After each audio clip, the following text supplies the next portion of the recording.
The Supreme Court upends freight brokerage, gaining momentum with agentic AI, and a robotic acquisition. Pull up a chair and join us as the editors of DC Velocity discuss these stories, as well as news and supply chain trends on this week's Logistics Matters podcast. Hi, I'm Dave Maloney. I'm the Group Editorial Director at DC Velocity. Welcome. Logistics Matters is sponsored by Werner. In cross-border shipping, experience is everything. With more than 25 years of trusted expertise in Mexico, Werner moves your freight seamlessly across the border. Their bilingual teams handle the customs and compliance, so you don't have to. Get the reliability your supply chain deserves. Become a customer today at choosewerner.com. As usual, our DC Velocity senior editors Ben Ames and Victoria Kickham will be along to provide their insights into the top stories of this week. But to begin today, last week the U.S. Supreme Court ruled unanimously on a case that could end up changing the freight industry as we know it, especially the brokerage part of freight movement. To get to the details and the impacts of this landmark ruling, here's Victoria Kickham with today's guest. Victoria? Thanks, Dave.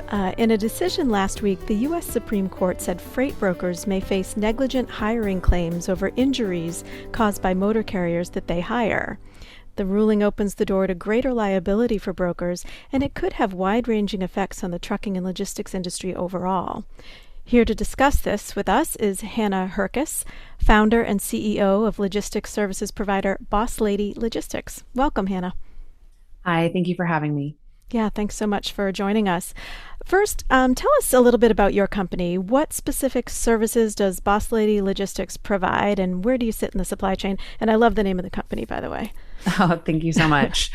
So we kind of do a little bit of everything. Day to day, we can fulfill for full truckload, less than truckload, flatbed, refrigerated, expedited, and then also project freight. We also have a Chicago warehouse where we do 3PL fulfillment and distribution. So shippers can get freight and fulfillment from us as one partner instead of stitching together, three different vendors. Great. Thank you. So let's dig into this issue. How will the recent Supreme Court decision, and it's Montgomery versus Carib Transport 2 LLC, I believe was the case. How does this affect the trucking industry in general from your view? And I wonder if you can kind of encapsulate this decision for us and give us your initial reaction.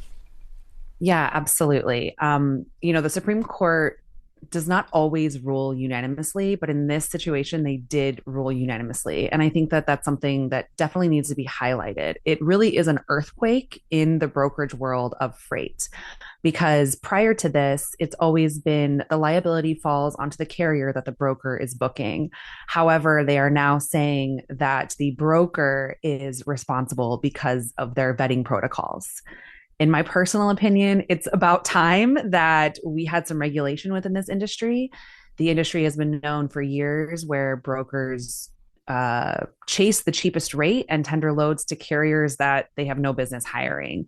And so federal preemption was the trap door that they definitely kept falling through every time someone got hurt. And now what the Supreme Court is saying is that door is now closed.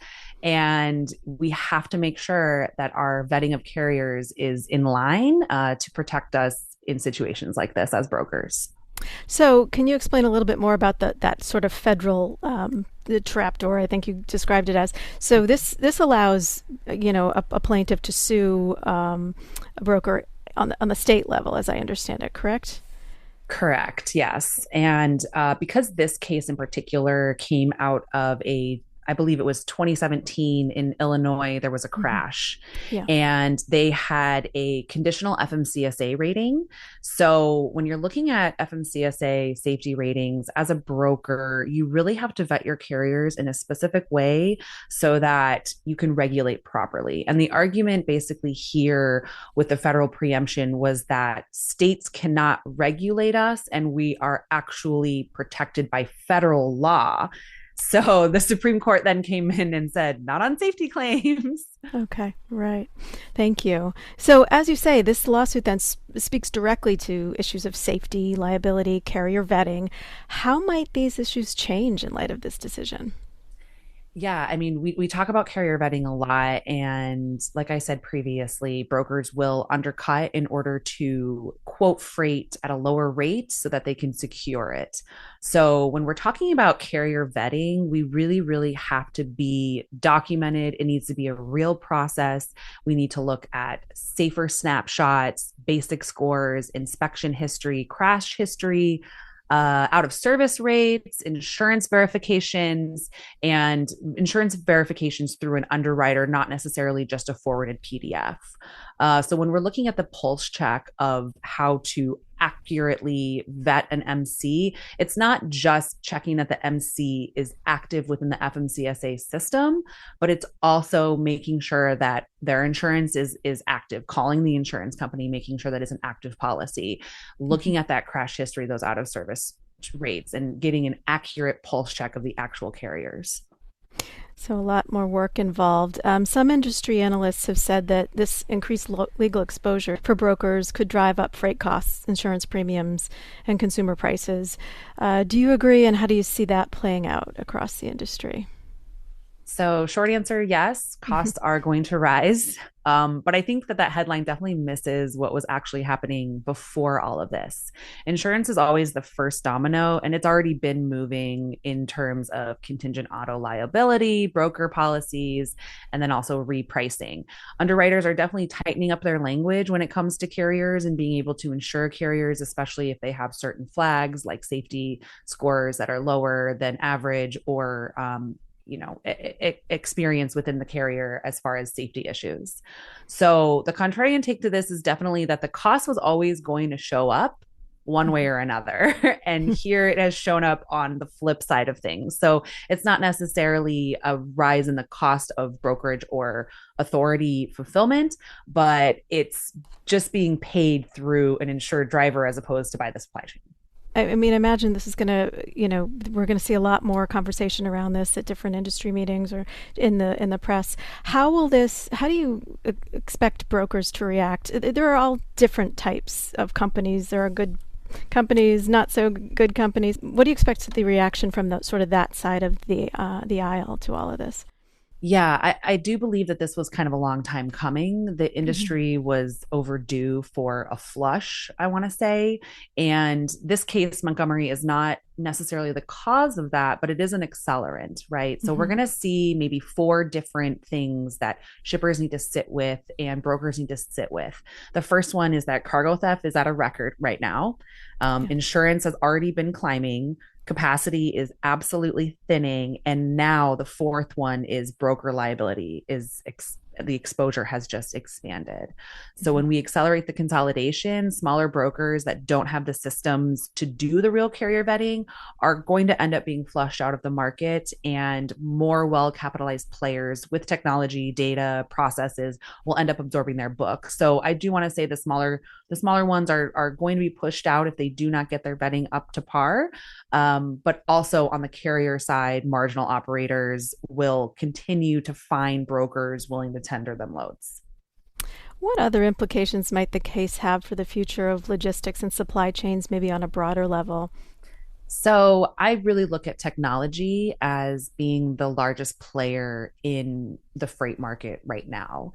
And especially with carrier vetting and wanting to have all of these checks and balances in place, the technology spend in the brokerage world is absolutely going to surge. We want to look at things like FMCSA pools, carrier scorecards, real-time monitoring, fraud detection, et cetera. So shippers are definitely going to feel that pressure to take on more of the responsibility, and they don't want another vendor. They just want, fewer people to have to deal with. And so I think as an operator, we need to be prepared and ready to go with our technology. Hannah, is there anything else about this topic you wanted to mention? Anything I haven't asked that you think is important our listeners should pay attention to? Yeah, I think that this just really highlights a big issue in this industry that people don't really talk about, which is safety. There are a lot of safety issues. These trucks are very large trucks. So just as a consumer driving next to one on the roadways, having the awareness of the safety and the issues and the liability, just highlighting that, I think, is the most important thing. Hannah, thanks so much for joining us today. We really appreciate you weighing in with your take on all this. Absolutely. Thank you so much. We have been talking with Hannah Hurckes of Boss Lady Logistics. Back to you, Dave. Thank you, Hannah and Victoria. Now let's take a look at some of the other supply chain news from the week. And Ben, you were on the road this week covering one of the industry's most important events. Where were you and what did you learn? Yeah, that's right. I was in lovely downtown Las Vegas, Nevada, right on the Strip. And this was at a show that's called Momentum. It's held in every year, a user conference. It's held by Manhattan Associates, and they are a vendor of enterprise software, of course, like warehouse management, transportation management, order management, a handful of others. And, the buzzword of the season in supply chain tech right now, of course, is artificial intelligence and more specifically agentic AI. But that technology and AI overall really is still so new that there are probably more questions than answers about how it will affect each user's own specific business processes. So one interesting initiative from Manhattan about that topic was a tool that they released that reveals the reasoning behind AI-driven forecasts that you might receive and sort of lists them out in plain business language. That's important because AI agents, they potentially hold strong promise for helping logistics professionals make better decisions by analyzing massive data sets at lightning speed. But one thing slowing its adoption so far is that many people are not willing to blindly trust its results. You hear a lot about AI hallucinations, or they might make up their conclusions or certainly not give sources. In response, Manhattan sort of addressed that, what is often called the black box problem. The new, it's called Sightline tool, explains the question of why an AI agent made a specific suggestion. So, for example, it might list the factors that went into its so-called thinking, like the forecast inputs, safety stock decisions, vendor minimums, shipping lead times, maybe sales promotional effect, fulfillment shifts, all the different million variables that go into logistics. Yeah, it seems like there's a lot involved there. And I can see how that might help people feel more comfortable using them. But what if users want a deeper explanation? Yeah, I mean, I don't think that's going to be enough on its own, right? It's a good first step. If you're still nervous about how AI agents work, or if you might not trust turning over your business to the, pseudo brain of this thing, you might want to know even more. So there are two things that I saw this week that are designed to dig a little deeper there. One, again, from Manhattan, was a launch this week of an online platform where people can share AI agents with each other. So whether those agents were created by Manhattan Associates itself, or its technology developer partners, or the clients who use the software. Now, these are all agents built specifically for Manhattan's own software products, I should add, not generic. But, in the usage case, for example, maybe a technology partner could publish some industry-specific warehouse workflow agent or, compliance extension. And it might be very useful for those, specific niche logistics workflows that we all have to do. So the customer could then deploy those capabilities into their existing Manhattan software environment by borrowing it from that marketplace. Then they don't have to start from scratch and build their own agent. So in this case, it might help with confidence to know that other people are using it too. The second thing that I saw this week was actually from a different supply chain vendor, Blue Yonder. Incidentally, they also held a user conference this week. Unfortunately, we haven't yet created AI agents for ourselves, so we can only be at one show at a time each week. But they also were having a conference, and they launched a platform that actually teaches AI agents or AI models how to perform high value tasks at the level that's required of supply chain subject matter experts. So Blue Yonder called that its AI model training factory. And they said that it's a system for fine tuning and also for testing these highly specialized supply chain models.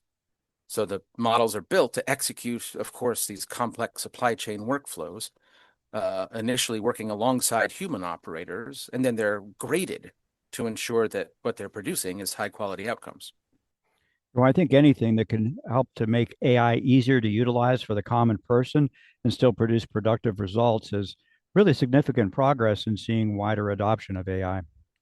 That's true, and also there's little ground to make up in terms of building more trust from users. So Definitely. I think the steps we saw are taking movements in those directions. Makes sense. Thank you, Ben. Glad to. And Victoria, you wrote this week about a corporate acquisition that could have a big impact in the warehouse robotics space. That's right, Dave. So, warehouse robotics and automation company Locus Robotics said this week it acquired Nexera Robotics. Nexera is a Vancouver-based developer of advanced robotic grasping technology. And this is a big deal because it will help advance Locus's newest offering, which is its Locus Array system, which it released at the Modex show this past April. Array is a robots-to-goods autonomous warehouse fulfillment system that combines piece-picking technology and AMRs for in-aisle picking and other fulfillment tasks. Nexera's technology will expand the system's manipulation capabilities. It's essentially going to broaden the variety of items that Array can handle. Well, of course, piece picking is labor intensive and has certainly been a big hurdle in the warehouse operations, especially for automation. Can you tell us more about Nexera and its technology and what this acquisition means for them? Yes, absolutely. So Nexera is known for its NeuraGrasp end effector technology, which will now be integrated into Locus's physical AI platform. NeuraGrasp combines AI-driven grasping intelligence, onboard sensory inputs, computer vision, and a patented soft membrane structure, which is the end of the gripper, to adapt dynamically to the physical characteristics of each item. So this isn't a suction or claw gripper, which we typically see. This new format allows a single gripper to conform to variations in shape, surface texture, material, porosity, and weight. And this is really important in warehousing, especially e-commerce fulfillment, because you're dealing with such a wide variety of items. You know, you could be picking a small box, a bag, something heavy, something fragile, all in a single work order. The human hand is excellent at that, of course, and robotics developers are continuously trying to mimic that and get even closer to what we humans can do. So NeuraGrasp was developed over 5 years, and it's been through 6 generations of continuous improvement, so the technology is pretty widely tested. Now, what this does for Nexera, moving forward, the company is going to be wholly owned and operated by Locus, so its full team and leadership are joining the company. And I asked about what this means for Nexera in terms of other existing customer relationships, and Locus said they'll examine those on a case-by-case basis. Well, let's hope it's a happy marriage for both companies and their customers. Yes, absolutely. It will be interesting to see. It's amazing what this thing can grasp. Yeah, technology moves forward. It does. Thank you, Victoria. You're welcome. We encourage listeners to go to dcvelocity.com for more on these and other supply chain stories. Also, check out the podcast notes section for some direct links to read more about the topics that we discussed today. And we'd like to thank Hannah Hurckes of Boss Lady Logistics for being our guest. We welcome your comments on this topic and our other stories. You can email us at podcast@agilebme.com. We also encourage you to subscribe to Logistics Matters at your favorite podcast platform. Our new episodes are uploaded on Fridays. And a reminder that Logistics Matters is sponsored by Werner. In cross-border shipping, experience is everything. With more than 25 years of trusted expertise in Mexico, Werner moves your freight seamlessly across the border. Their bilingual teams handle the customs and compliance, so you don't have to. Get the reliability your supply chain deserves. Become a customer today at choosewerner.com. We'll be back again next week with another edition of Logistics Matters. Be sure to join us. Until then, have a great week ahead and a great holiday weekend.